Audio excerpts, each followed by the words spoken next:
Saint-Père, ce voyage nous amène au Bénin, mais c'est un voyage très important pour l'entier continent africain. Pourquoi avez-vous pensé que le Bénin soit le pays apte pour un message pour toute l'Afrique d'aujourd'hui et de demain? Il y a différentes raisons.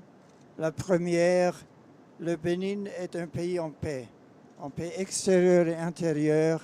Il y a les fonctions démocratiques qui font les institutions démocratiques qui fonctionnent, qui sont réalisées dans l'esprit de liberté et responsabilité, et donc la justice et le travail pour le bien commun est possible, garanti par ce fonctionnement des institutions démocratiques et le sens de responsabilité dans la liberté.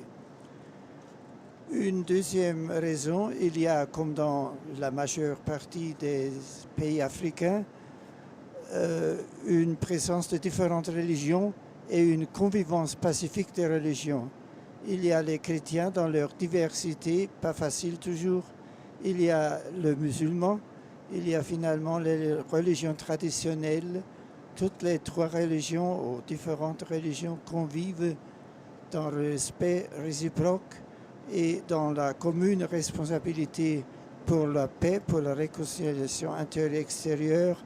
Il me semble cette convivence des religions, le dialogue interreligieux comme facteur de paix et de liberté est une réalité très importante et une partie importante aussi de l'exhortation apostolique du synode. Et finalement, une troisième raison, c'est le pays de mon cher ami cardinal Gantine. J'avais toujours le désir de prier un jour à sa tombe. Il était réellement un grand ami, on parlera à la fin peut-être. Et donc visiter le pays de cardinal Gantine comme un grand représentant de l'Afrique catholique, de l'Afrique humaine et civilisée, c'est pour moi aussi une raison d'aller dans ce pays.